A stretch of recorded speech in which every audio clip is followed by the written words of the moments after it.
अस्सलामुअलैकुम metro news की खुसूसी Ramzan transmission की प्रोग्राम आसान रमज़ान के साथ मैं हूँ आपका होस्ट मुख्तार और मैं हूँ अरसला ताहिर। मेरी जानिब से भी सभी देखने सुनने वालों को, हाज़रीन को, नाज़रीन को अस्सलामुअलैकुम वरहमतुल्लाहि वबरकातुहू। आज इंशाअल्लाह ताला 22वां रोज़ा जो है, आज सहरी में हम दाखिल हो रहे हैं, कल इंशाअल्लाह ताला 22वां रोज़ा इख्तियार करेंगे।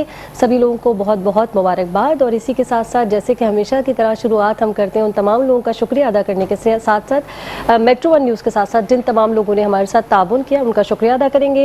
Sublime trends official Instagram handle है इनका, सबलाइम ट्रेंड्स ऑफिशियल। इनके कपड़े जो हैं वो आप रोज़ाना की बुनियाद पर देख रहे हैं। और आज भी एक ज़बरदस्त ड्रेस जो है वो मैंने वेयर किया हुआ है। इस वक्त ईद की कलेक्शन आउट हो चुकी है। जिसको अपनी ईद के लिए बहुत बेहतरीन से कुछ अलग से कपड़े चाहिए तो ज़रूर जाकर इनको चेकआउट कीजिए। इसी के साथ साथ बात ज़रूर करेंगे अल-ताहिर क्लिनिक्स की। अगर खुदा न खास्ता स्किन के कोई सिवियर प्रॉब्लम है या हल्का फुल्का आपको कोई फेशियल चाहिए, हाइड्रा फेशियल चाहिए, कोई ट्रीटमेंट चाहिए या फिर बालों के कोई मसाइल हैं, तो अल-ताहिर क्लिनिक्स आपके तमाम मसाइल का हल है। एक ही छत के नीचे आपको क्वालिफाइड डॉक्टर्स और ट्रेन स्टाफ जो है वो आपको ट्रीट करेंगे। आपका बहुत बहुत शुक्रिया। और साथ साथ शुक्रिया अदा करेंगे जी सारस परफ्यूम का। ओमान से आई खुशबू पाकिस्तान को महका रही है, आपका भी बहुत बहुत शुक्रिया। और कैसे भूलेंगे रिवायत कुकिंग ऑयल को, जिनका कहना है कि जी बरसों की रिवायत और आज का अंदाज, आपका भी बहुत बहुत शुक्रिया जी। बिल्कुल, जिसके साथ साथ आज का टायर भी यकीनी तौर पे मैचिंग किया हुआ है। और ये हम शुक्रगुजार हैं हमारे जो स्पॉन्सर हैं हबीब कलेक्शन, आपका बहुत शुक्रिया कि आप रेगुलर बेसिस पे अच्छे अच्छे टायर प्रोवाइड कर रहे होते हैं। और इसी तरीके से ईद कलेक्शन भी आपकी भी आउट हो चुकी है, तो डेफिनेटली वो तमाम नाजरीन जो कि चाहते हैं कि कुछ अच्छा पहनने, कुछ मैचिंग का पहनने, तो ज़रूर विजिट कीजिए। इसके साथ साथ क्राउन फूड आपका बहुत शुक्रिया, सलमान फूड्स आपका बहुत शुक्रिया आपके ताउन का। इसी तरीके से शुक्रिया हम अदा करेंगे हमारे साथ सेंसेशन एस, जो कि एक ऐसा वाहिद परफ्यूम है जो कि आउटलेट पे भी दस्तियाब है। इसके साथ साथ अगर बात की जाए सेंसेशन परफ्यूम की, कि ऑनलाइन जो है वो हर जगह पे अवेलेबल है। आप ऑनलाइन जो है वो विजिट करें इनकी वेबसाइट और बहुत अच्छी सी फ्रेगरेंस आप इस ईद पे अपने लिए ले सकते हैं। इसके साथ साथ शुक्रिया अदा करेंगे HK पॉइंट का। HK पॉइंट एक ऐसा सोल्यूशन है, एक ऐसी ऑनलाइन वेबसाइट है जहाँ से आप सब कुछ परचेज कर सकते हैं। तो जी, हम बिल्कुल प्रोग्राम का बाकायदा आगाज़ हो चुका है तिलावत कुरान पाक का। मुफ्ती उस्मान गनी हमारे साथ मौजूद थे, बहुत शुक्रिया कि आपने जो है वो बहुत खूबसूरती से तिलावत कुरान पाक की। और इसके साथ साथ आगे बढ़ेंगे अपने मेहमानों की जानिब। और इसके साथ साथ नात के, पहले हम नात ले लें। बिल्कुल बिल्कुल। बिल्कुल जी, हम चाहेंगे कि वहाज अनवर हमारे साथ मौजूद हैं। हमदो सना की जानिब के सारी कुरान पाक की तिलावत से हमने आगाज़ किया है, हम हमदो सना की जानिब बढ़ेंगे। वहाज आपसे हम गुजारिश करेंगे कि हमदो सना शुरू की जाए।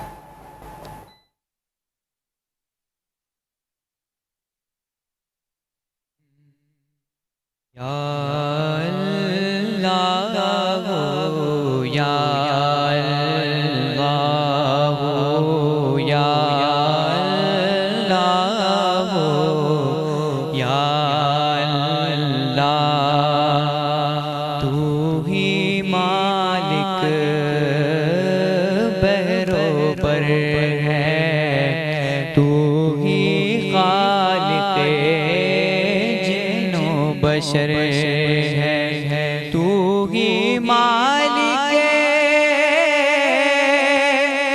बहरो बर है, तू ही खालिक जिन्नो बशर है, तू मक़सूद जिन्नो बशर है।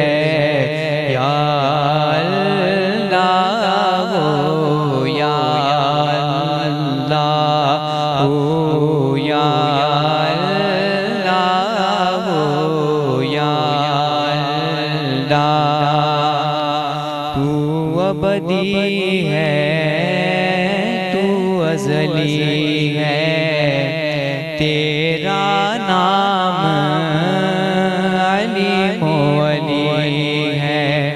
तू अबदी है तू अज़ली है, तेरा नाम अलीम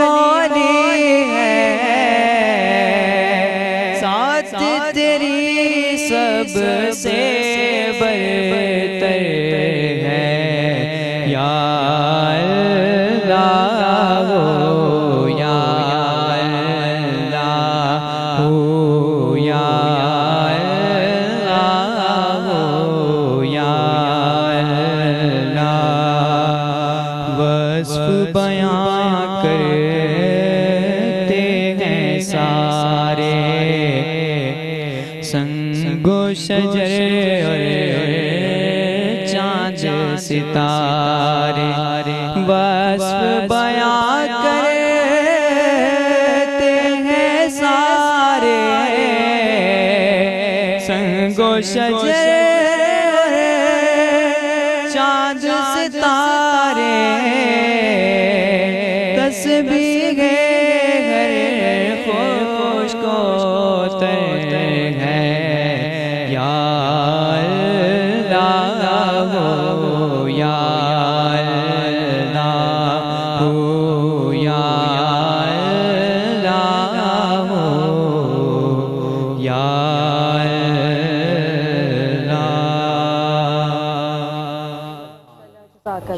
बहुत अच्छी आवाज़ है माशाल्लाह आपकी वहाज अनवर। और इसी के साथ ही हम आगे बढ़ेंगे प्रोग्राम में। हमारे साथ हमारे गेस्ट मौजूद हैं। आज के गेस्ट उनका नाम अगर हम बताएं तो अज़हर हुसैन हमारे साथ इस वक्त मौजूद है। और अज़हर हुसैन तोनी उनका नाम है और ये एडवोकेट हैं बाय प्रोफेशन। तो आपको भी वेलकम करते हैं। अस्सलाम वालेकुम सर। और सबसे पहले तो ये बताएं, एडवोकेट आप हैं और ज़ाहिर है कि कहते हैं ना कि जब पाकिस्तान को चलाना है तो आइन पे अमल करना और उसके साथ साथ आप लोगों की बड़ी सुनी जा रही होती है, क्या है ये साथ सिलसिला? लीगल नॉलेज, ऐसी बात है, वकील है तो उसको पूरी आइन की नॉलेज है, तो उसको पता है कि क्या उनके राइट्स हैं, कैसे उनको करना है, कैसे करना है। तो इसलिए वकील जो है ना बहुत बड़ा रोल है वकील का। और मैं तो चाहूँगा कि हर आम बंदे को भी उसकी नॉलेज होनी चाहिए अपने राइट्स की। अगर नॉलेज नहीं होगी तो आपको पता है कैसे सर्वाइव करा, कैसे उनको पता चलेगा हमारे कैसे कैसे राइट्स हैं। बेहतरीन। अच्छा, अभी ज़ाहिर ऐसा मैं चाहूँगा अभी हाँ बिल्कुल एक्चुअली उस तरफ मैं समझ रही थी हम शायद शेफ़ की तरफ जा रहे हैं। तो खैर सर आपने वकालत पढ़ी, जी जी। अपने शौक से पढ़ी या आपको घर वालों ने कहा, या कोई ऐसी हालत किसी की आपने देखी जिससे इंस्पायर होकर आपने कहा कि ये मगर मैं होता तो ये केस ऐसे लड़ लेता, इसलिए आप वकालत की तरफ जी आए? एक्चुअली ये मेरा पर्सनल शौक भी था, Personal और हमारी फैमिली में कोई इस फील्ड में था नहीं, तो आपको पता है छोटे मोटे बिजनेस भी हैं, तो पूरी फैमिली की प्रोटेक्शन है, बिजनेस की प्रोटेक्शन है, तो इस फील्ड में होना बहुत ज़रूरी था। इस वजह से मैंने सोचा ये फील्ड मतलब आप ये कहना चाह रहे हैं कि हर घर में एक वकील होना लाजमी होना चाहिए सर, क्योंकि देखें आप हर घर में अगर कोई वकील होगा तो उनके लिए बड़ी आसानी हो जाएगी। अगर कोई आम बंदा है उसको पता ही नहीं है, फर्ज करें आप किसी से कोई मोबाइल भी छीन लेता है तो इवन वो बंदे खौफ 75 पे कॉल भी नहीं करते, 75 पे कॉल करेंगे पुलिस आएगी ऊपर हमें टॉर्चर करेगी, हालांकि ऐसा कुछ भी नहीं है, प्रोटेक्शन के लिए पुलिस हमारी होती है और पुलिस हमें सपोर्ट ही करती है। सही। तो किस तरह के केसेस वैसे आप, एक होती है एक फैमिली, हमने तो सुना अलग अलग कोर्ट्स होती हैं, अलग अलग तरह के वकील होते हैं, अलग अलग तरह के केसेस, अपना बताइए आप किस तरह के केसेस लेते हैं? हम केसेस क्रिमिनल में भी है, सिविल में और फैमिली में। अच्छा जी हाँ। तो क्रिमिनल में कभी लड़ा है कोई? जी जी, क्रिमिनल कोई में खतरनाक एक्सपीरियंस रहा है आपकी जिंदगी बहुत सारे क्रिमिनल होता है, खतरनाक है, आपको पता है जी, फैमिली में भी अक्सर होते हैं। अमूमन फैमिली में अभी रेशो जो ज़्यादा है वो खुला का है कराची में ज़्यादातर, और खुला की वजह यही है कि बर्दाश्त है नहीं हालात, फैमिली जी जी फैमिली की बात कर रहा हूँ, रिजोल्यूशन ऑफ मैरिज में जो है तो बर्दाश्त है नहीं, इस वजह से खुला के केसेस बहुत ज़्यादा आ रहे हैं हमारे कराची में। अच्छा, बड़ी अच्छी बात है कि बर्दाश्त है नहीं, बर्दाश्त है नहीं। देखो गुर्बत तो पहले भी की बात करें, कौन लेके आएगा केस आपके पास? ऐसे बहुत सारे केसेस होते हैं नहीं, वो वजह एक कहते हैं वजह बता रहे हैं, वजह बता रहे हैं डिवोर्सेस की जो है ना वो है कि हमें बर्दाश्त नहीं है, ऐसा है वैसे माशरे में इसी तरह चल रहा है। देखो गुर्बत तो पहले भी थी, गुर्बत तो अभी भी हालात मुल्क के तो आपको सामने है, लेकिन ये है कि पहले लोगों में बर्दाश्त थी, भी बर्दाश्त नहीं है, थोड़ी बहुत बात पे मसला हो जाता है फिर डायरेक्ट खुला पे आ जाते हैं लोग।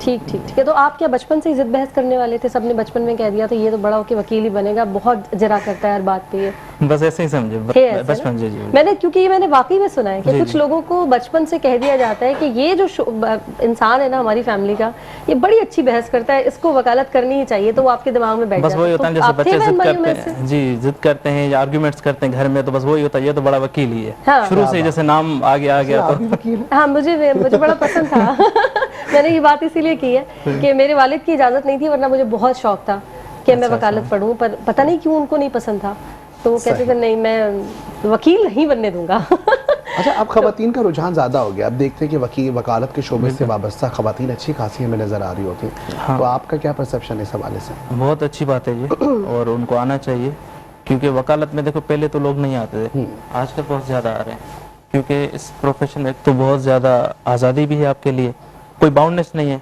आपकी अपनी मर्जी है, जितना काम करें, घर जाएं, बैठें, दफ्तर में जाएं, एक इजी हो जाता है ना आप एक बंदा जो हमारे जैसे काफी कलीग्स हैं वो जजेस बन गए, लेकिन वो भी एक बाउंड है, उनकी लिमिटेड लाइफ है।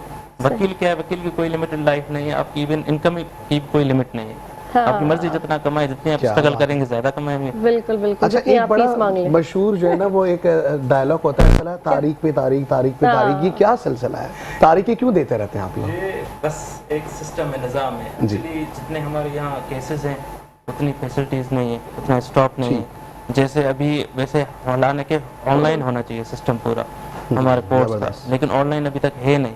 रीज़न ये है कि पुराने भर्ती हुए उनके बंदे, अब उनको तो नहीं छोड़ सकते, गवर्नमेंट नए तो नहीं ला सकती, इतना अफोर्ड नहीं कर सकती, और उनको इतनी नॉलेज है नहीं ऑनलाइन सिस्टम की, जैसे कोई हम पुराना फर्ज, लेकिन जरूरत है ना, अवेयरनेस की जरूरत है कि जैसे 2013 का अगर केस ढूंढना हो तो वो ऐसे मैन्युअली तरीके से ढूंढते हैं, फाइल टू फाइल, ठीक ऑनलाइन होता था जीरो का काम बेहतरीन। अच्छा, जैसे हमने अक्सर सुना है कि कुछ लोग, आपने भी ये टर्म सुनी होगी, जो मुकम्मल डॉक्टर होते नहीं, अताई डॉक्टर, शायद आपने कभी सुना हो, वकालत में भी होते हैं ऐसे लोग, उनका भी देखना चाहिए हमें। एसोसिएशन ने अभी बहुत पकड़े। अच्छा, वाकई में? ओह माय गॉड, ये मैंने ऐसे ही पूछ लिया था, अभी जो इतने अफसोस की बात है, मतलब मैं तो ऐसे ही कहा था। नहीं बहुत हैं काफी। तो यानी हम अगर किसी वकील के पास अपना केस लेके जा रहे हैं तो उसके भी प्रॉपर हमें डॉक्यूमेंट्स वगैरह देख रहे हैं? अभी कराची बार एसोसिएशन ने एक निकाला है वेरिफिकेशन, जो भी वकील कोई केस फाइल करेगा तो वो अपनी वेरिफिकेशन लाजमी लगाएगा, और वो केबी हमें प्रिंट करके देती है, वो हम जाके कोर्ट में जमा करवाते हैं, जज साहब वेरीफाई करते हैं कि उसमें तस्वीर हमारी आ जाती है, लेजर नंबर आ जाता है, पूरी डिटेल आ जाती है। सही। अरे वाह, ये तो लोगों को पता होना चाहिए। मतलब जब लोग किसी वकील के पास अपना केस लेके जा रहे हैं तो इस तरह से वेरीफाई करें पहले वकील को, उसके बाद अपना केस। ये बेस्ट है, वेरीफाई करना बहुत लाजमी है। अच्छा हमें बताएं, पूरी टोटल क्वालिफिकेशन का जो एक पीरियड होता है इसका, LLB का, फिर LLB के बाद भी डिग्री आप लोग ले रहे होते हैं, तो इसका मुझे बताया कि कितने साल की डिग्री थी आपकी? देखिए इंटर के बाद अगर LLB पे जाएगा तो BA LLB उसको बोलते हैं, 5 साल की। अगर पहले ग्रेजुएशन के बाद LLB होती थी 3 साल की, लेकिन अभी ग्रेजुएशन के बाद ख़त्म होगी। ग्रेजुएशन के बाद भी आप 5 साल का ही करेंगे। 5 साल पूरा? 5 साल, ठीक है। उसके बाद प्रैक्टिस वाला होता है? हाँ, प्रैक्टिस आप कर सकते हैं। कितना टाइम प्रैक्टिस को लगता है? 2 साल आप practice as a lower court में करेंगे, सिटी कोर्ट्स जैसे। उसके बाद फिर हाई कोर्ट में 2 साल के बाद अप्लाई कर सकते हैं, टेन्योर आपको कंप्लीट हो जाएगा। ज़बरदस्त। और कोई अथॉरिटी फिर लेटर वगैरह आपको जी मिलता है? वो फिर हाई कोर्ट में अप्लाई करना होता है। हमारी जजमेंट्स हैं 5 जजमेंट्स, हमें अपनी जो है ना सॉल्व केस वो जमा करवानी होती हैं, और वो पूरा एक्सपीरियंस देखते हैं, इंटरव्यूज़ होते हैं, टेस्ट होता है, उसके बाद ही हमें लाइसेंस मिलता है हाई कोर्ट का। अच्छा, आपको जो केसेस मिलते हैं जब आप स्टार्टिंग में जिस तरीके से आ रहे होते हैं और प्रैक्टिस कर रहे होते हैं, तो उस वक्त जब आप लोग सीख लेते हैं इतनी सारी चीज़ें, लेकिन उसके बाद जब आपको एक फाइनल एक प्रैक्टिस के लिए एक एक्चुअल केस दिया जाता है, कितनी मुश्किल हुई उस वक्त आपको? बहुत मुश्किल होती है। पहले देखिए हम जगह सीनियर्स के साथ काम करते थे, तो चलो वो तो इजी हो जाता था, सीनियर गाइड कर देता, या मेन जो आर्ग्यूमेंट्स वगैरह हो गए सीनियर करते थे। लेकिन जब कभी हमें मौका मिला तो हमारे लिए बड़ा मुश्किल की बात होती थी कि भाई बेल कैसे करवानी है, कैसे पेश होना है, क्या करना है, बहुत डिफिकल्टीज होती थी। सही, वैसे मिलता नहीं है। मैंने सुना है जो नए वकील होते हैं उनको बड़ी मुश्किलात होती है। एक मूवी भी मैंने देखी थी, बहुत ज़्यादा फेस करना पड़ता है। जो बिल्कुल एक नई बंदी वकील बन के आई थी और मतलब वो भीख मांग रही थी, एक केस मुझे दे दो ताकि मुझे लोग मानना शुरू हो जाए, लेकिन लोग ट्रस्ट नहीं करते। तो फिर उसके लिए क्या करते हैं आप लोग? बस ये है कि आहिस्ता आहिस्ता बनना, आपको पता है सबको प्रेफर यही करता है कि भाई सीनियर हो, जिनका एक्सपीरियंस हो। अच्छा, अब तो फर्म्स बन गई हैं, ऐसा ही है ना? फर्म्स बन गई है, फिर जो छोटे छोटे वकील होते हैं जो प्रैक्टिस जिस तरह आपने बताया कि नई कर रहे हैं, तो वो एक एसोसिएट फर्म्स होती हैं, वहाँ जाते हैं, वहाँ जाकर जॉब शुरू कर देते हैं। बिल्कुल ऐसा ही है। तो इस तरह फिर आप लोगों की केस स्टडी पूरी हो जाती है वहाँ पे? हाँ हाँ, हमने जैसे शुरू में हमने स्टार्टिंग में भी ऐसा ही किया था, किसी सीनियर को ज्वाइन किया था फर्म में, तो वो प्रॉपर हमें ट्रेन करते हैं, रिसर्च कैसे करनी चाहिए, कैसे केसेस होते हैं, क्या क्या स्टेप्स हैं, क्या क्या प्रोसेस हैं। आहिस्ता आहिस्ता मतलब उनसे पूरा सीख जाता है। अभी जैसे हमने अपना ऑफिस खोला हुआ है ASAPLY एसोसिएट के नाम से, डिफरेंट फेज़ 2 में ही है, तो अभी पर्सनल ऑफिस अपना रन कर रहे हैं अल्हम्दुलिल्लाह। तो आप भी हायर कर रहे हैं लोगों को जो जी जी, जो नए हाँ बिल्कुल, जो है वो इंटरनी बहुत केस उनसे लड़वा लीजिएगा ताकि नहीं, हमें तो इस चीज़ का अंदाज़ा, हम उनको देते हैं मौका, देते हैं। अच्छा, पीछे पूरी आप लोग की सपोर्ट होती है और आगे आप उसको हम उसको बोलते हैं भाई आप ऐसे करके प्रॉपर गाइड करते हैं, ताकि वो बेचारा भी अपना इस फील्ड से इनकरेज और डिस्करेज ना हो। ज़बरदस्त, ये तो बहुत ज़बरदस्त बात। अच्छा, पाकिस्तान में जैसे वैसे ज़्यादातर लोग ना लंदन जाते हैं, मैंने बड़ा सुना है कि अच्छा वकालत पढ़नी है तो लंदन चले जाओ, वहाँ से बड़ी अच्छी कोई डिग्री हो जाती है। पाकिस्तान में क्या नहीं है हमारे इदारे ऐसे कि जिसको हम पाकिस्तान में बहुत सारी यूनिवर्सिटीज़ हैं जिनमें आप एडमिशन लें, आप बैरिस्टर बन सकते हैं। ठीक है, वो डिग्री बाहर की मिलेगी 1 साल। हाँ, तो बाहर की डिग्री मिलेगी? बाहर की मिलेगी, जैसे लिंकन हो गई, और बहुत सारी यूनिवर्सिटीज़ हैं जो करवा रही है, यहाँ से आप ले सकते हैं मसला। लेकिन लॉ तो पाकिस्तान का है, अब पाकिस्तान का लॉ क्या लंदन में भी पढ़ाया जाता है? ये लोग नहीं समझते, लोग पता है कि एक टैग को देखते हैं कि भाई ये एक बैरिस्टर है, लेकिन ऐसी बात नहीं है। बैरिस्टर से ज़्यादा जो वकील हैं यहाँ के वो ज़्यादा एक्सपर्ट होते हैं, क्योंकि उनको पाकिस्तान लॉ की ज़्यादा नॉलेज होती है ना, और एक्सपीरियंस भी बहुत ज़्यादा होता है। ज़बरदस्त, ठीक है। मुझे लग रहा है शेफ जो है ना अपना यहाँ कानून लेकर आ जाएंगे अपना कि मुझे क्यों नहीं ले रहे हैं आप लोग, अपना हक मांग लेंगी। शेफ हम आपकी तरफ आ रहे हैं। अस्सलाम वालेकुम। अस्सलाम।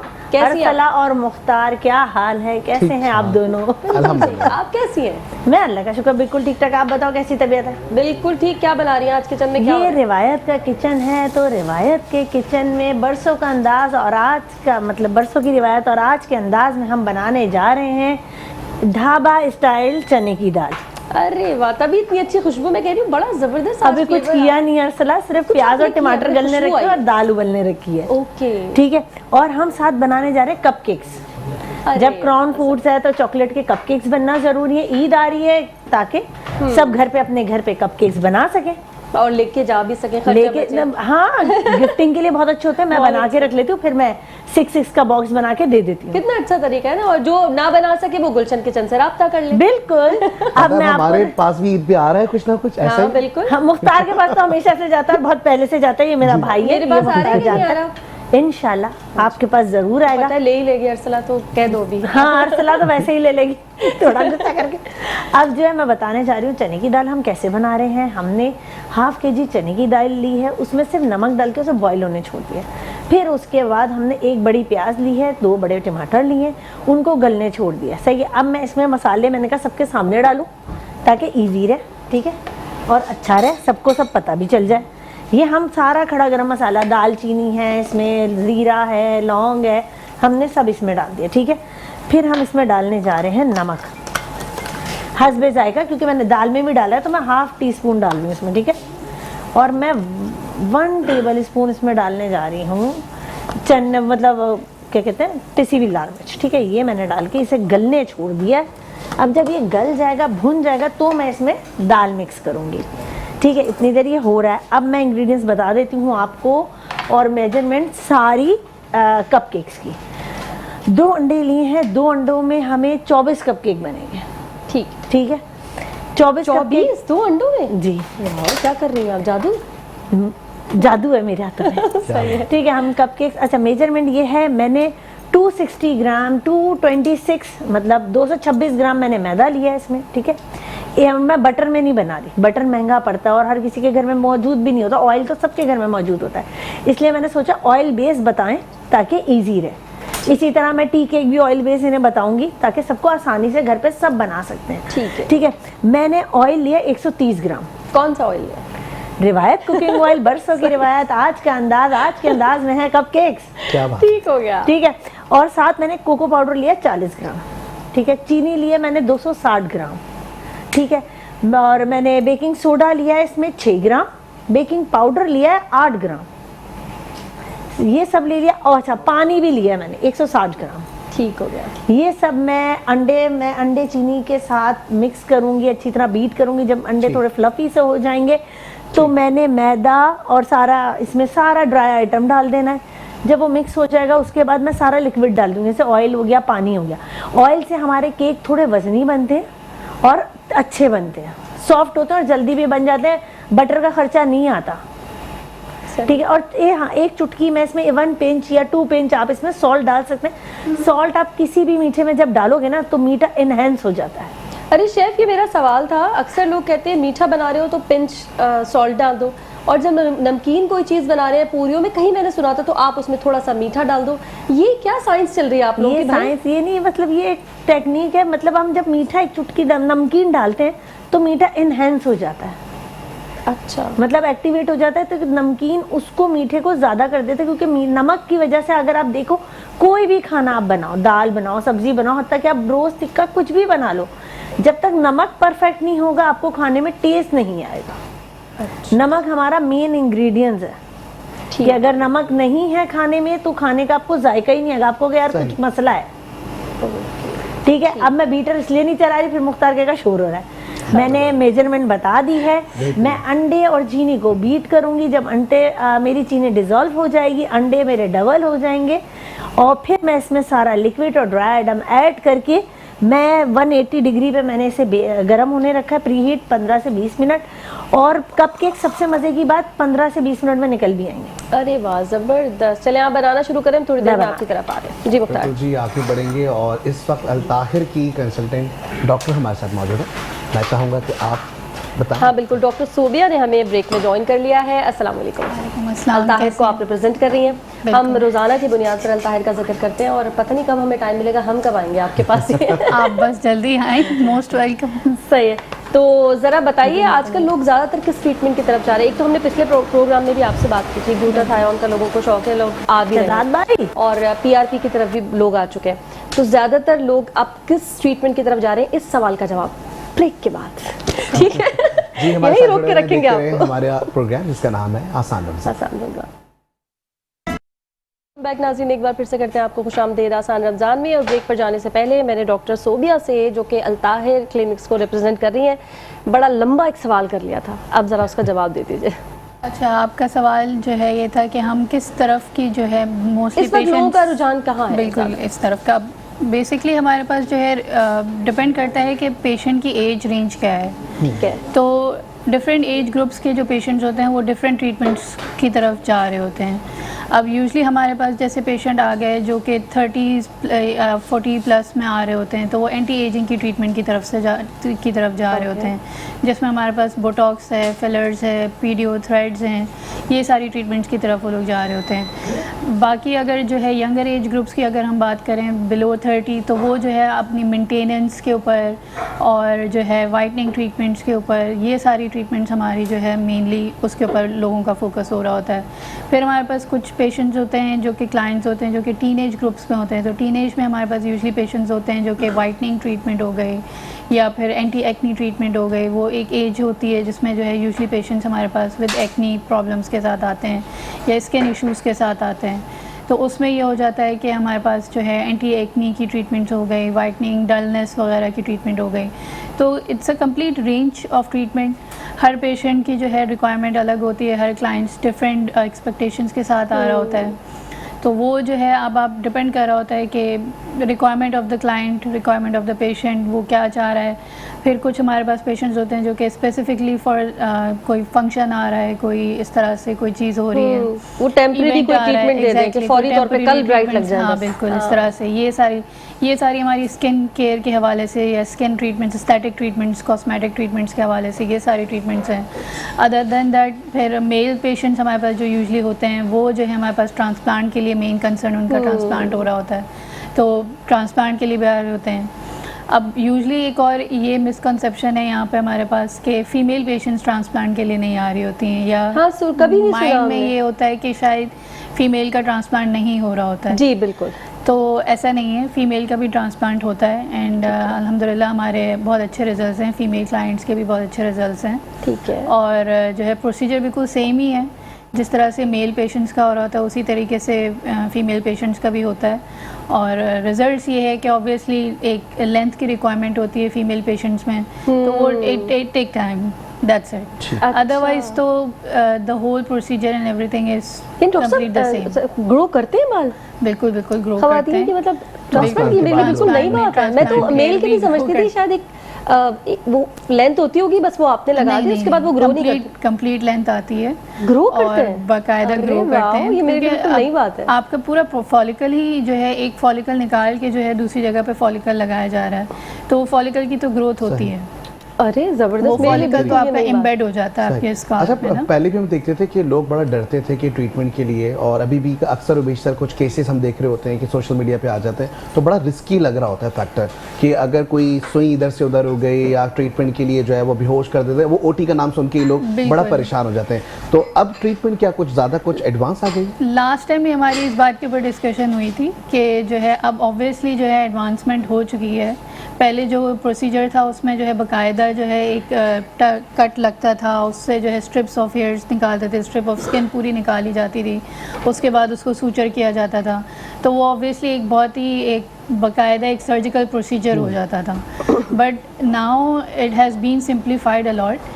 तो उसमें अब ये है कि हमारे पास एक स्पेसिफिक एक ड्रिल मशीन होती है, लाइक ड्रिल मशीन भी मैं उसको बोलूँगी तो वो बहुत ज़्यादा हो जाएगा, but it's actually but it's actually hand piece type एक मशीन होती है जिस पे स्पेसिफिकली एक single hair follicle extract out होते हैं। और वो एक्सट्रैक्ट आउट मतलब उसमें ये उसकी ख़ास बात ये है कि वो कम से कम आपका जो अराउंड सॉफ्ट टिश्यूज़ होते हैं उनको कम से कम लेता है, एंड स्पेसिफिक फोकस यही होता है कि वो जो बालों का जो डायमीटर है उतने ही डायमीटर की हो और वो जो है सिर्फ बाल को एक्सट्रैक्ट आउट करे। सही। तो वो स्पेसिफिक एक बाल रिमूव होता है, एक बाल फिर वही एक ही फॉलिकल निकल रहा है, एक ही फॉलिकल लग रहा है। So it is quite painless और बहुत सिंप्लीफाइड हो चुका है। मतलब obviously for the person who is doing it वो थोड़ा सा टास्क लंबा हो जाता है, बट अगर हम पेशेंट के हवाले से बात करें तो इट्स वेरी सिंप्लीफाइड। और अब वो वाली बात नहीं है कि डरने वाली अब कोई ऐसी बात नहीं है जिसमें हम कहें कि जो है it's a very lengthy type of a procedure और it can not be done, और ऐसा नहीं होता। सही, खौफ खत्म कर दिया खौफ वो वाला, हाँ अब वो वाली बात नहीं है, वो खौफ नहीं है। ठीक हो गया। अच्छा, पीआरपी के लिए मैंने सुना था अगर आपको हेयर पीआरपी करा रहे हैं तो आपके अपना ब्लड लेवल जो है वो अच्छा होना चाहिए, तो वो आपको रिजल्ट अच्छे देता है। अगर आपका एचबी अच्छा नहीं है तो वो रिजल्ट नहीं आएगा जो आप चाह रहे हैं। ऐसा सही बात है? ब्लड की अगर हम बात करें तो ब्लड तो आपकी बॉडी में फुल बॉडी में न्यूट्रिएंट्स प्रोवाइड कर रहा है। तो अगर एक पेशेंट अंदर से हेल्दी नहीं है तो ऑब्वियसली आप जितनी भी ट्रीटमेंट्स उसके अंदर आप करते रहें तो it will not make any difference. ठीक है। तो ब्लड जो है, ब्लड आपकी बॉडी में ब्लड का लेवल ही अगर नॉर्मल होगा तो ही आपके बाकी बॉडी की सारी मैकेनिज्म्स आगे चलेंगी। ठीक हो गया, फिर यानी चाहे अपने वो आप स्किन में हो, आपका हेयर अच्छा बना हो हुआ या blood भी। फिर जो भी हो, एग्जैक्टली तो इट इज़ वेरी इंपॉर्टेंट कि आप जो हैं जैसे अपनी जो मेडिकल इश्यूज़ हैं, जब भी हमारे पास कोई भी क्लाइंट्स आता है तो ये चीज़ भी एक बहुत बड़ी चीज़ है जो कि हमें देखनी होती है कि कोई मेडिकल इशू तो नहीं है, हिस्ट्री उसकी भी, मेडिकल हिस्ट्री एग्जैक्टली। तो मेडिकल हिस्ट्री लेना ज़रूरी होती है। पेशेंट कोई मेडिकेशंस पर तो नहीं है और ऑन गोइंग कोई ट्रीटमेंट्स तो नहीं है और ऑन गोइंग कोई इलनेस तो नहीं चल रही है जिसकी वजह से जो है डलनेस आ रही हो या बाल बहुत ज़्यादा गिर रहे हों। तो ये सारे फैक्टर्स भी हमें देखने होते हैं। और हमारे पॉपुलेशन में फ़ीमेल्स में स्पेशली तो हमारे पास जो है anaemia is very common. Female patients बहुत ज़्यादा एनीमिक रहती हैं। तो ब्लड लेवल जो है उस सबसे, और one of the main reason hair fall और स्किन डलनेस का भी यही है कि दे आर एनीमिक। तो जब तक जो है हम ये लेवल्स भी करेक्ट नहीं करेंगे जिसके लिए ऑब्वियसली मल्टीविटामिन्स देते हैं या फिर आईवी ड्रिप्स भी होती हैं या आप जो हैं प्रॉपर जो है मेडिकल जो है कंसल्टेशंस आप करवाएं और जो भी अंडरलाइंग मेडिकल इशू है उसको करेक्ट करना बहुत ज़रूरी है। ज़बरदस्त, बिल्कुल जी। सिलसिला इसी तरीके से जारी रहेगा। डॉक्टर सोबिया भी हमारे साथ मौजूद है, इसी तरीके से अजहर हुसैन हमारे साथ मौजूद है, एडवोकेट, लेकिन इसके साथ साथ मुफ्ती साहब भी मौजूद है। हम चाहेंगे मुफ्ती साहब की जानिब बढ़ें और आज के जो फ़ज़ाइल और ख़ास करके मनाक़िब हज़रत अली मुर्तज़ा करमल्लाहु वजहू की के लिए जो है हम चाहेंगे कि वो पेश करें, क्योंकि ज़ाहिर कल 21 था और अभी भी 21 हमारी गुजर चुकी है, 22वें रमज़ान में दाखिल हुए। तो मैं चाहूँगा मुफ्ती साहब छोटा सा एक बयान हो जाए इस पर। बिस्मिल्लाहिर्रहमानिर्रहीम नहमदुहु व नुसल्ली अला रसूलिहिल करीम अम्मा बाद। 21 रमज़ानुल मुबारक यौम शहादत हज़रत अलीउल मुर्तज़ा रज़ियल्लाहु ताला अन्हु। मुख्तार भाई, ये तो बिलाशुबा कुरान करीम के अंदर और हदीस मुबारक के अंदर हज़रत अलीउल मुर्तज़ा रज़ियल्लाहु ताला अन्हु के बेशुमार फ़ज़ाइल व मनाक़िब मिलते हैं, लेकिन यह है कि दूसरी अहादीस को भी छोड़ दिया जाए, ज़ईफ़ अहादीस को भी छोड़ दिया जाए, हसन अहादीस को भी छोड़ दिया जाए, सिर्फ बुखारी और मुस्लिम की अहादीस को अगर लिया जाए तो इन सारी अहादीस की मौजूदगी के अंदर एक ऐसी शख्सियत निखर कर आती है जो जामिउल कमालात है। ऐसी शख्सियत निखर कर आती है जो चश्मे फ़लक ने आज तक नहीं देखी। अगर इनके इल्म की बात की जाए, इनके अदल की बात की जाए, इनके फ़ैसलों की बात की जाए, इनकी शुजा व बहादुरी की बात की जाए या फिर इनकी दिलेरी की बात की जाए, हर टॉपिक के लिए पूरी रात दरकार है। इस मुख्तसर वक्त के अंदर चंद फ़ज़ाइल मैं आपके सामने पेश करूँगा। रसूलुल्लाह सल्लल्लाहु अलैहि वसल्लम ने फरमाया, अना दाउल हिकमा, मैं इल्म का घर हूँ, वहादा बाबूहा, कि ये जो है अली, ये इल्म का दरवाज़ा है। चुनाचे जिसको इल्म चाहिए वो अली के दरवाज़े पर ज़रूर आएगा। इसी तरीके से आप अलैहिस्सलातु वस्सलाम ने फरमाया, अक़दाहुम अली, डिसीजन पावर अगर किसी के पास है, फ़ैसला करने की अगर क़ुव्वत और ताकत किसी के पास है, वो हज़रत अली रज़ियल्लाहु ताला अन्हु हैं। चुनाचे इन्होंने अपना बचपन आप अलैहिस्सलातु वस्सलाम के साथ गुजारा। आप अलैहिस्सलातु वस्सलाम के ख़ानदान के अंदर से ही जो सबसे छोटा बच्चा जिसने इस्लाम कबूल किया 10 साल की उम्र में, हज़रत अली रज़ियल्लाहु ताला अन्हु। चुनाचे उनके घर वालों ने उनको छोड़ दिया। उसके बाद फिर आप अलैहिस्सलातु वस्सलाम को उन्होंने फरमाया, आज से मेरे वाली और नासिर आप ही हैं। उस वक्त से, उस बचपन से आप अलैहिस्सलातु वस्सलाम के साथ जुड़े और उनका इल्म हासिल किया सीना बसीना। इसीलिए सहाबे कराम भी फरमाया करते थे, अक़दाना अली, हमारे दरमियान में अगर किसी के पास बेहतरीन डिसीजन पावर और फ़ैसला करने की क़ुव्वत जिसके पास है वो हज़रत अली रज़ियल्लाहु ताला अन्हु है। चुनाचे हमारे साथ एडवोकेट साथी बैठे हुए हैं, वकला साथी बैठे हुए हैं। अल्हम्दुलिल्लाह बहुत सारे ऐसे वकला साथी हैं जिन्होंने अगर शरई कानून के मुताबिक अगर फ़ैसला करना हो तो उनको भी हज़रत अली रज़ियल्लाहु ताला अन्हु के दरवाज़े पर ज़रूर आना होगा। इसी तरीके से अगर उनके फ़ैसले करने को देखें, खलीफा दोम हज़रत उमर फ़ारूक रज़ियल्लाहु ताला अन्हु, एक किताब में मैंने पढ़ा 70, दूसरी जगह पर मैंने पढ़ा 72 मरतबा हज़रत उमर रज़ियल्लाहु ताला अन्हु ने फरमाया, लौला अलीयुन लहलका उमर, अगर अली ना होते तो उमर हलाक हो जाता। चुनाचे ऐसे फ़ैसला कौन, ऐसे फ़ैसले फरमाए कि आसमान और ज़मीन हैरान रह गए। एक मरतबा एक शख्स ने एक ग़ुलाम जो है वो मसला लेकर आया यार कि हज़रत उमर रज़ी अल्लाह ताला अन्हु के दौर खिलाफत में कि ये मेरा सरदार है, इसने मेरे साथ बदफेली की है, चुनाचे इसलिए मैंने इसको कत्ल कर दिया। हज़रत उमर रज़ी अल्लाह ताला अन्हु ने फरमाया क़िसासन इसको भी कत्ल कर लिया जाए। अब फैसला कैसे होगा? उसने फरमाया मैं बरी ज़िम्मा हूँ, मैं जो है इसके मुदाफ़ात के अंदर जो है इसके डिफेंड करते हुए मैंने इसको कत्ल किया। फरमाया नहीं, तुमने कत्ल किया, लिहाजा तुम इनको क़िसासन कत्ल कर दो। अब रास्ते में लेकर जा रहे थे, हज़रत अली रज़ी अल्लाह ताला अन्हु मिले। उन्होंने फरमाया क्या हुआ? उन्होंने फरमाया मैं बेगुनाह हूँ, मेरा आका और मेरा जो मौला है वो मेरे साथ बदफेली करता था, इसलिए मैंने कत्ल कर दिया, इसका फ़ैसला कीजिए। उन्होंने फरमाया ऐसा करो, इसके आका की जो कब्र है उसको खोदो। खोदी गई, अंदर मुर्दा नहीं था। फरमाया ये बंदा सच कह रहा है, ये ग़ुलाम सच कह रहा है कि मैंने आप अलैहिस्सलातु वस्सलाम से सुना था कि इस दुनिया के अंदर जो मर्द के साथ बदफेली करता है उसका अंजाम कौम लूत के साथ होता है, उसकी मैयत को उठाकर कौम लूत के साथ भेज दी जाती है। ये एक डिसीजन पावर, हदीस में रसूलुल्लाह सल्लल्लाहु अलैहि वसल्लम ने फरमाया कि ये इसका मर्तबा और इसकी मंजिलत ऐसी है जिस तरीके से मूसा के लिए हारून, लेकिन मामला ये है कि मेरे बाद कोई नबी नहीं आएगा। हज़रत अगर अदल की बात की जाए, अगर सब्र की बात की जाए, एक मर्तबा जंग जो है उरूज पर थी, इनको मौका मिला, इन्होंने एक पहलवान को नीचे गिराया, उन्होंने आपके चेहरे के ऊपर थूक दिया। हज़रत अली रज़ी अल्लाह ताला अन्हु को गुस्सा आया, वो उनको मारने लगे, चुनाचे तलवार रोक दी, कहा खड़े हो जाओ। उसकी तलवार उसके हाथ में दी, दोबारा फरमाया अब मेरे साथ लड़ो। उसने कहा नहीं, अब लड़ूंगा नहीं, पहले मुझे बताओ कि तुमने ये माजरा क्या किया, पहले तुम मुझे कत्ल कर सकते थे, अब तुमने मुझे छोड़ दिया, मेरी तलवार भी मेरे हाथ में दे दी, अब कहा कि लड़ो। फरमाया कि जब तुमने मेरे चेहरे के ऊपर थूका तो अब मेरी ज़ातियात मिल गई, मुझे गुस्सा आया, अब मेरी ज़ातियात आ गई, वो जो मैं लड़ रहा था अल्लाह के दीन के लिए, वो दीन का काम ख़त्म हो गया, अब नीयत मेरे लड़ने की और मेरी ज़ात की आ गई। चुनाचे अपने ज़ात के लिए मैं तुम्हें माफ़ करता हूँ, लिहाजा दोबारा खड़े हो, मैं तुम्हारे साथ लड़ूंगा। चुनाचे लड़े, उसका सर जो है तन से जुदा कर दिया। इसी तरीके से इख्तिताम के अंदर चुनाचे यौम शहादत है तो शहादत का मौका, शहादत को ज़िक्र करना ज़रूरी है। एक कौम खारजी जो है वो बगावत के अंदर आ गए और फिर एक आपके फ़ैसले के साथ उन्होंने बगावत की। चुनाचे उन्होंने मंसूबा बनाया कि हज़रत अली और मुर्तज़ा रज़ी अल्लाह ताला अन्हु कत्ल किया जाए।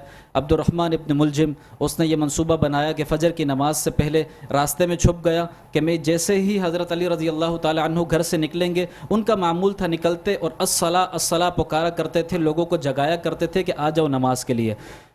अपने मामूल के मुताबिक आए हज़रत अली रज़ी अल्लाह ताला अन्हु। अब्दुर्रहमान इब्न मुलजिम तलवार लिए छुपा बैठा था, अचानक सामने आया, आपके ऊपर वार किया। सहाबा कराम ने उनको गिरफ़्तार कर लिया, बिल्कुल दरमियान में उनकी जो है वो तलवार लगी। हज़रत अली रज़ी अल्लाह ताला अन्हु को एक मरतबा बुखार हुआ, उन्होंने आप अलैहिस्सलातु वस्सलाम से फरमाया मुझे लगता है मैं इस बुखार की शिद्दत की वजह से मैं इंतकाल कर जाऊँगा। हज़रत मोहम्मद सल्लल्लाहु अलैहि वसल्लम ने फरमाया नहीं, जब तुम्हारे सर के खून से तुम्हारी दाढ़ी तर हो जाएगी, खून से रंगीन हो जाएगी, तब तुम्हारी यौम शहादत होगी। चुनाचे अब्दुर्रहमान इब्न मुलजिम ने यहाँ तलवार मारी 17 रमज़ानुल मुबारक को। उस ज़ख़म की ताब न लाते हुए 21 रमज़ानुल मुबारक को इस दुनिया में से रुखसत हुए और रुखसत होने से पहले अपने बड़े बेटे हज़रत हसन रज़ी अल्लाह ताला अन्हु से फरमाया अगर मैं इस दुनिया में रहा तो इसका फ़ैसला मैं करूँगा, चाहूँ तो माफ़ कर दूँ, चाहे तो क़िसास ले लूँ। अगर मैं इस दुनिया से चला गया तो इसको मुसला नहीं करना। मुसला कहा जाता है हाथों को काट देना, पैरों को काट देना, गर्दन को अलग कर देना।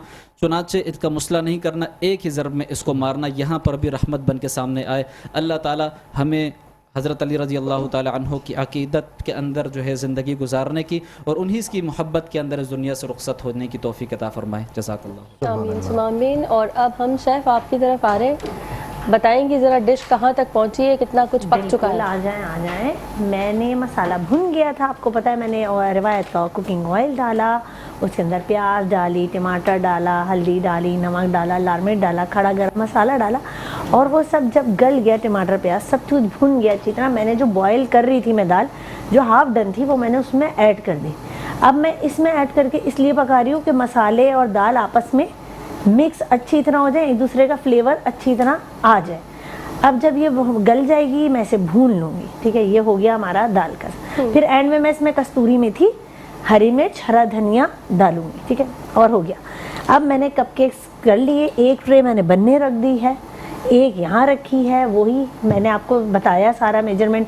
अंडे और चीनी को अच्छी तरह मैंने बीट किया, जब वो डबल हो गए अपने से तो उसके बाद मैंने उसमें ऑयल, पानी, baking powder, baking soda, cocoa powder और मैदा डाल के उसको मिक्स कर दिया अच्छी तरह। जब वो हो गया, उसमें अच्छी तरह मिक्स हो गया, अच्छी तरह लम्स ख़त्म हो गए, मैंने इसके अंदर डाल दिया इक्वल। अब आपको पता है जब क्रॉन्स के चॉकलेट चिप हों और फिर उस कप केक्स के ऊपर चॉकलेट कितनी अच्छी लगती है। ये मैं इसके ऊपर डाल रही हूँ और फिर इसे बेक होने रखूँगी मैं, और फिर ये बन जाएंगे चॉकलेट कप केक। चलिए और जी। फिर मैं क्रीम विप मैं लाई हूँ, क्रीम करके विप करूँगी अभी यहीं। और क्रीम जब हम विप करेंगे तो मैं उसकी बताऊँगी कि किस तरह की होनी चाहिए, ताकि मैं उन्हें आइसिंग भी लोग कर सकें, लोगों से हो नहीं पाती घर पे। अच्छा, ये वेप देखिए, अभी ये हो आपने गया। की नहीं है? जी वेप अभी की नहीं है क्रीम को? नहीं, वो भी अभी करेंगे। करूँगी। चले, मैंने टाइम का निकाला। मुकाबला सब वाले बात हो रही है इस वक्त। और तो अब मैं क्या स्पीड लगा लें करूँ? आप। अच्छा, ये जब भी हम इसमें डालेंगे कुछ भी, हम इसे टैप करेंगे 1-2 बार, ताकि एयर बबल्स जो इसके अंदर हो वो सब निकल जाए। और इसको जब हम डालेंगे, ठीक हम 15 मिनट बाद खोलेंगे। अगर कैमरा जूम कर सकता है, जो पहले ट्रे रखी थी मैंने, ताकि मैं रेडी दिखा सकूं बिल्कुल, बिल्कुल सबको, दिखाएगा। वो अगर देखें तो ये बन गए हैं। वाह, अगर देख रहे हैं, बाहर निकालते हैं, रुक जाओ हम। बेकिंग ट्रे को जरा आप क्लोज कर लें कैमरा से। ये तो बड़े जबरदस्त लग रहे हैं। जबरदस्त। ठीक है, ये देखें भाई, बाहर हम पूरी ही निकाल लेते हैं हो चुके हैं। अच्छी तरह। चेक करेंगे नहीं इसे तो कि हुए कि नहीं। कोई भी डंडी या कुछ भी डाल के आप इसको यूं करके देखें, नहीं ये नहीं हुए, इसमें लग कर आ गया, सही। तो मतलब ये नहीं हुए।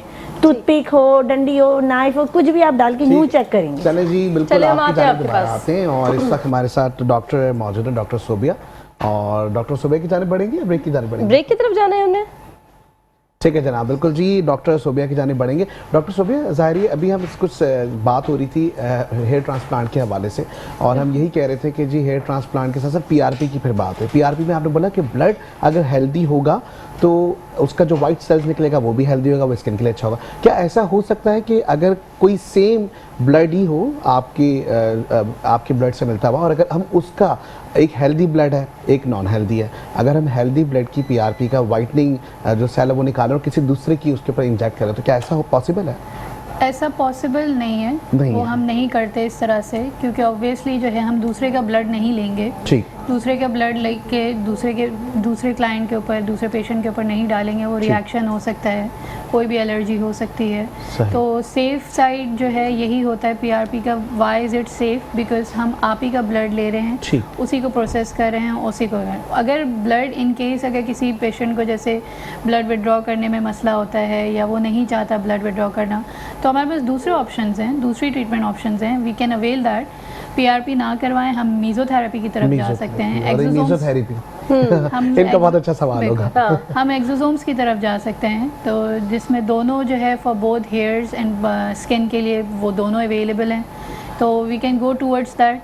मतलब ज़रूरी नहीं है कि फिर हम पेशेंट्स का ब्लड ही लें, लेकिन जब हम ब्लड के साथ बात करते हैं तो जिस पेशेंट का है उसी पेशेंट का ब्लड हमेशा यूज़ होगा। ठीक है, ताकि वो फ्यूचर के लिए वो बॉडी अपना ब्लड भी बनाएगी, तो मेरे ख्याल है ज़्यादा अच्छा रिजल्ट आता है फ्यूचर के लिए भी, प्लस एलर्जिक रिएक्शन हो सकता जी, है बिल्कुल। ऑब्वियसली कि हम हाँ। एक पेशेंट का ब्लड दूसरे पेशेंट के ऊपर तो नहीं ठीक। जा सकते ना, वो तो वहाँ पे प्रोटोकॉल ही फिर आपका डिफरेंट सही। चेंज ठीक हो गया। अब चूंकि वक्त कम है, मुकाबला सख्त है। अच्छा, और मेसोथेरेपी का छोटा सा बता दीजिए कि प्रोसेस हमें। और अरे उसके क्यों बाद- पूछना है? बड़ा मैंने सुना बड़ा तकलीफ दे। हाँ ये बहुत डरती है इस मुझे चीज़ से। बहुत डर, ऐसा ही- मेरे मतलब मैं कहीं बैठी थी किसी क्लिनिक पे, सुन के मैं डर गई। मैंने कहा नहीं, हमने नहीं करा। मीज़ोथेरेपी बेसिकली प्रोसीजर बिल्कुल सेम है, इट्स जस्ट दैट पेनफुल तो है ना थोड़ा सा? पेनफुल एज सच इतना कोई ख़ास पेनफुल नहीं है। अच्छा, लाइक ठीक। अगर हम फेस पे जैसे फॉर एग्जांपल हम कर रहे हैं, तो हम यूजुअली जो है नमिंग क्रीम अप्लाई कर देते हैं पूरे फेस के ऊपर, तो उस पर जो है पेशेंट को फॉर एटलीस्ट 20 to 25 मिनट्स के लिए नमिंग क्रीम एप्लीकेशन होती है, तो उसमें जो है इट बिकम्स टोटली पेनलेस। ठीक, और जो है उसमें होता ये है कि मीज़ो बेसिकली जो है मीज़ोथेरेपी के जो डिफरेंट कंपनीज़ होती हैं, और वो डिफरेंट सीरम्स होते हैं फॉर डिफरेंट प्रोसेस। हेयर के अलग होते हैं, स्किन के अलग होते हैं, स्किन के भी स्पेसिफिक अलग अलग होते हैं। फॉर डलनेस के लिए अलग होगा, एक्नी के लिए अलग होता है, ग्लोइंग के लिए अलग होता है, वाइटनिंग के लिए अलग होता है। रिक्वायरमेंट्स के ऊपर डिपेंड करता है कि क्या रिक्वायरमेंट है। कॉकटेल भी होता है जिसमें हम सारी चीज़ों को मिक्स करके एक अच्छा सा ठीक। कॉकटेल बना सकते हैं।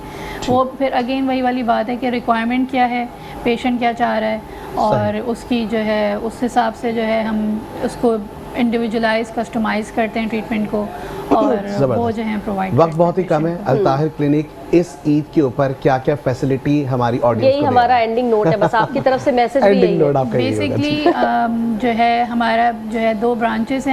हैं अल ताहिर की, both in DHA and Gulshan branch, और हमारे पास वेल इक्विप्ड सारे इंस्ट्रूमेंट्स, सारी machines, lasers and everything available हैं, और हमारे जो हैं सारे प्रोफेशनल्स अवेलेबल हैं हमारे पास। We have the whole team of dermatologist, plastic surgeons and aesthetic physicians जो कि सर्टिफाइड हैं और they are carrying out the procedures.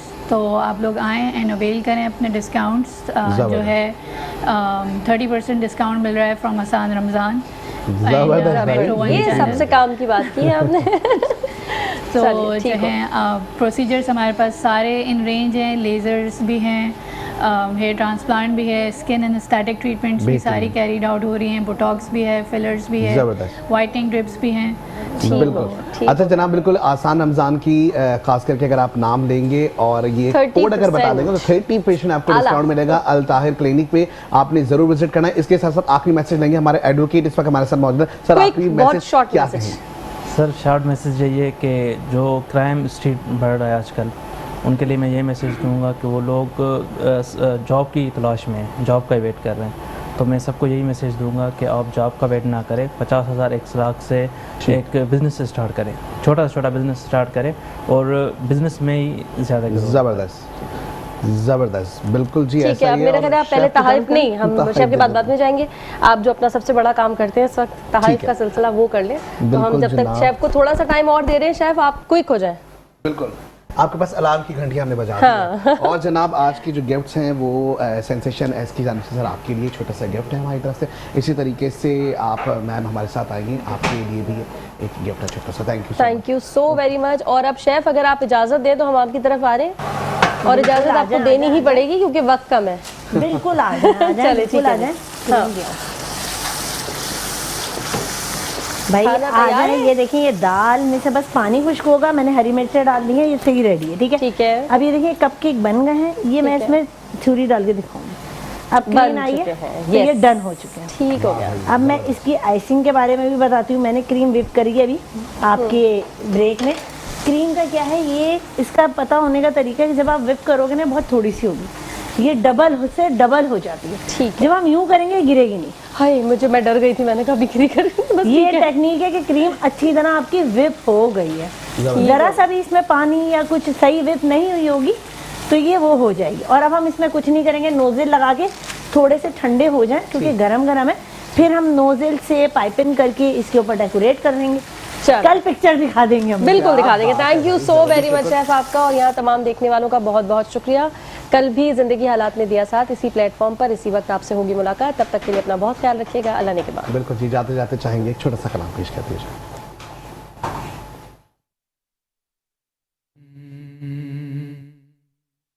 बने हैं दोनों जहां शाह दो सरा के लिए सजी है महफिले कौनैन मुस्तफा के लिए बने हैं दोनों जहां हुजूर नूर है महमूद है मोहम्मद है